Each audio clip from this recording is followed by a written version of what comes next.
District 6 is one of the most diverse areas in Boise. We asked the candidates how they would ensure underrepresented communities, including renters and Latino residents, would have a stronger voice in city decisions. This is representative of how I do my work. This is a palote. This is what my grandmother used to make tortillas for our family, but it did not start off that way. It is the broken handle of the hoe that my grandfather used to work in the fields. And when it broke, instead of cursing his bad luck, he saw that this still had a purpose. Todavía sirve. So he trimmed it down, sanded it, oiled it, and gave it to his wife so that she could make tortillas for our family.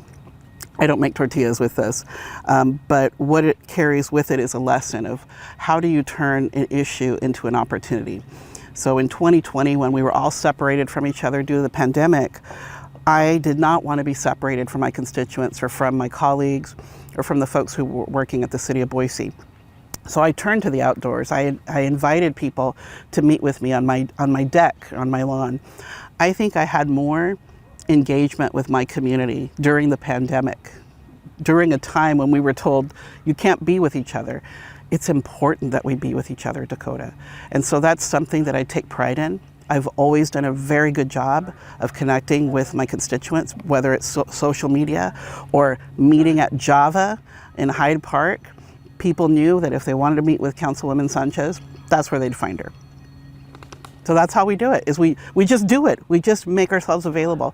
And so, again, I use my social media to pull back the veil to let people know all the processes that it took for me to get that rental application fee ordinance passed, and then inviting them to help me protect it from being overturned at the Idaho State House in 21 and 22.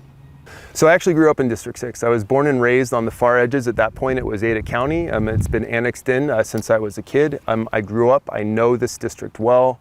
When I was working in the nonprofit sector at the Boise Bicycle Project, we worked with all of our vulnerable communities in these neighborhoods. They were the kids who got our bicycles. They were the ones that we were coming into and teaching the kids how to fix their own bicycles. And what happens when you have that sort of involvement is you get to know the community members well. You get to know the unique needs that they're facing. You get to make sure that they're part of the solutions going forward. And so I have a history of engaging with all different types of community members in this district and beyond. And I think it's important that we remember that there are some areas that have a lot and there's some areas that don't. So we need to make sure that when we're building things like parks, that we look at our 10-minute walk to a park goal. And if there's an area that already has that goal achieved, we need to be looking at different areas to do that. We can do that by using our levy to purchase the right pieces of land to preserve for parks in the future. We can do that by extending pathways into every single neighborhood, but it really comes from what those needs of those community members are and someone who's going to deeply engage with those community members. Bueno, yo hablo español muy bien porque viví en México 12 años. Entonces, yo quiero hablar con la gente.